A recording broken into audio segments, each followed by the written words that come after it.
गुरुमुखो, आज का सत्संग बहुत ही महत्वपूर्ण है। सभी गुरुमुख ध्यान पूर्वक सुने और लाभ उठाए। गुरुमुखो, मनुष्य जीव मान प्रतिष्ठा को अधिक महत्व देते हैं और जीवन भर इसी को पाने के लिए ही प्रयासरत रहते हैं। उनकी सोच व दृष्टिकोण सांसारिक होता है, इसलिए वे झूठी शान शौकत को ही सुख का कारण समझ इसी को पाने के लिए दिन रात एक कर देते हैं।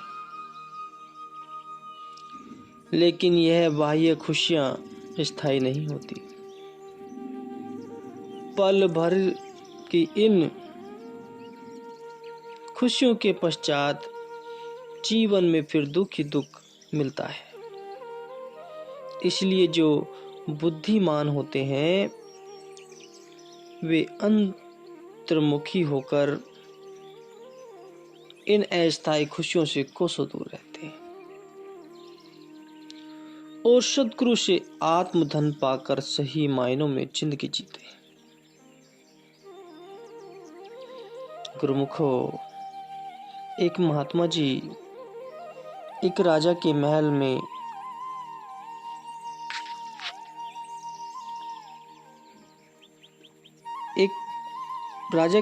से गुजर रहे थे।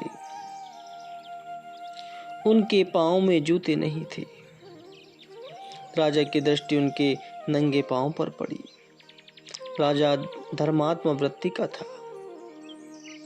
उसके मन में विचार आया कि इन महात्मा जी को आदर सहित बुलाकर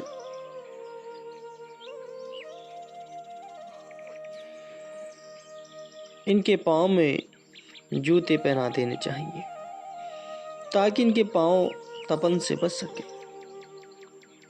उसने अपने नौकर को बुलाकर उन महात्मा जी को आदर सहित महल में लाने के लिए कहा। नौकर ने महात्मा जी के पास हाथ जोड़कर नम्रता पूर्वक कहा कि आपको राजा साहिब ने बुलाया है। आप कृपया करके मेरे साथ चले। महात्मा जी ने उससे जब कारण पूछा तो नौकर ने कहा कि आपको नंगे पांव चलते देखकर राजा साहिब के मन में आपके पांव से में जूते पहनाने का विचार आया है। स्वभाव से ही कोमल चित्त वाले महात्मा जी मन ही मन सोचने लगे कि अवश्य ही राजा भाग्य उदय का समय आ गया है। राजा के भाग्य उदय का समय आ चुका है, जो कुदरत ने यह संयोग बनाया है। सत्संग का मधुर अमृत जब उसके कानों में पड़ेगा तो हृदय के कपाट खुल जाएंगे, उसका हृदय शीतल हो जाएगा। महात्मा जी यह सोचकर दया भाव दिल में धारण कर उस नौकर के साथ महल में आ गए। राजा ने महात्मा जी को आया देखकर नौकर को तुरंत ही नया जरीदार जूतों का जोड़ा लाने के लिए कहा। नौकर जाकर झटपट ही जूते उठा लाया और महात्मा जी को पहनाने लगा। महात्मा जी ने उस संकेत से जूते बाहर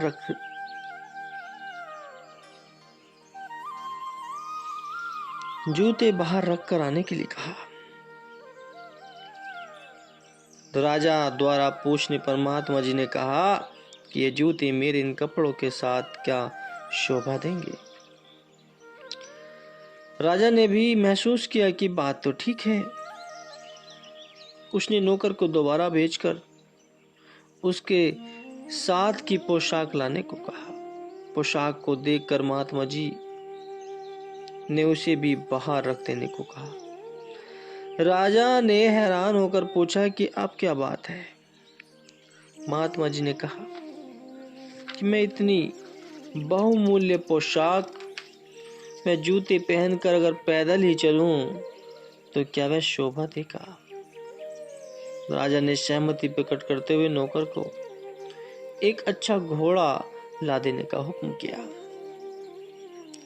नौकर घोड़े को सजाकर सामने आया तो महात्मा जी ने पुनः इनकार करते हुए उस घोड़े को वापस ले जाने के लिए कहा। राजा ने पूछा, महात्मा जी अब क्या कमी शेष रह गई है।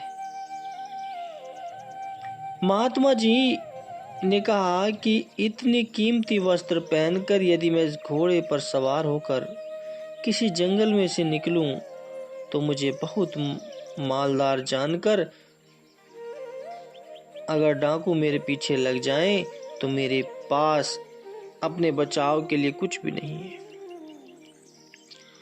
राजा ने उचित जान एक नई बंदूक लाकर महात्मा जी को दे दी।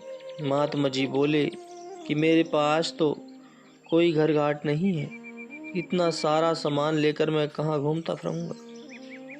राजा ने तुरंत एक हवेली की चाबी महात्मा जी को थमाते हुए कहा कि आज से हवेली आपकी हुई। महात्मा जी बोले कि इतनी बड़ी हवेली में मैं अकेला कैसे रह पाऊंगा। इस हवेली की साफ सफाई कौन करेगा। घर तो स्त्री व बाल बच्चों से ही शोभा देता है। राजा ने हाथ जोड़कर उसका प्रबंध कर देने की भी विनय की।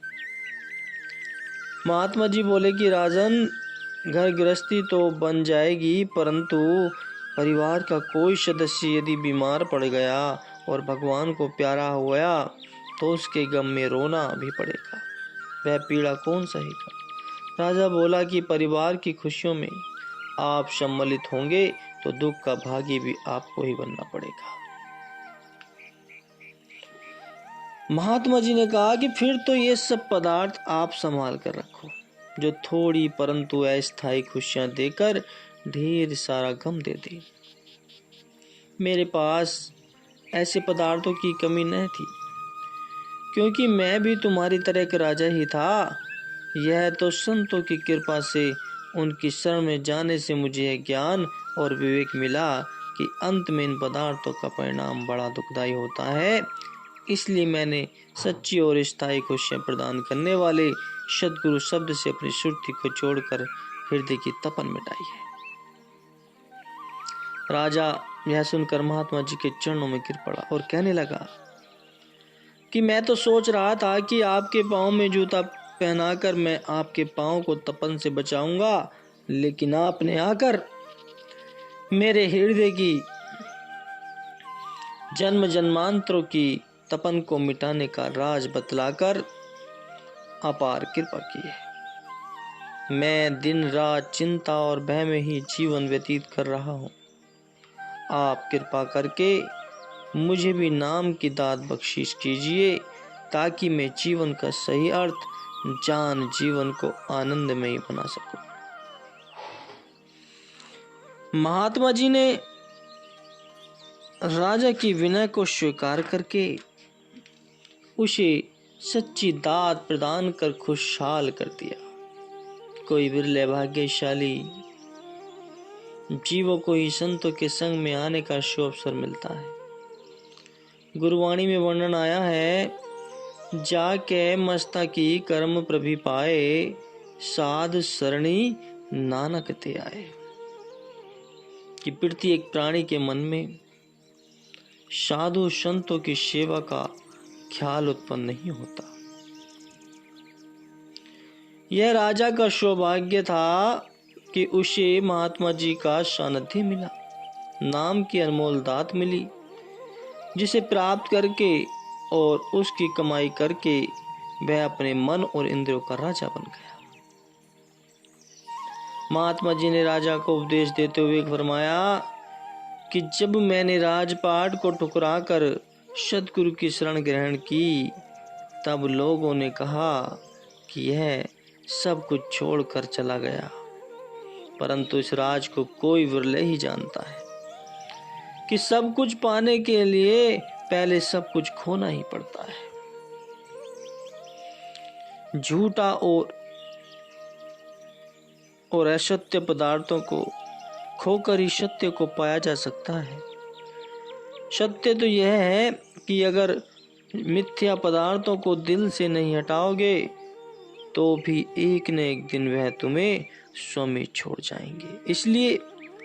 इसलिए आप भले ही राज्य में रहो, परंतु सभी प्रकार का कार्य व्यवहार करते हुए यदि राज्य की ममता को दिल से निकालकर अपने अंदर गुरु ज्ञान का दीपक जलाओगे तो आपका जीवन जगमा उठेगा। राजा ने महात्मा जी से जीवन जीने का सही ढंग सीखकर अपने जीवन को खुशहाल बना लिया। राजा संत जी के चरणों में नतमस्तक होकर कहने लगे कि आपने मेरे जन्मों का दुख पल में ही दूर करके मेरे सोई भाग्य को जगा दिया है। मुझे जीने का उचित मार्ग दर्शाकर मुझ पर बहुत भारी उपकार किया है। आप धन्य हैं। आपने मेरा जीवन सफल बना दिया है। बोलो जय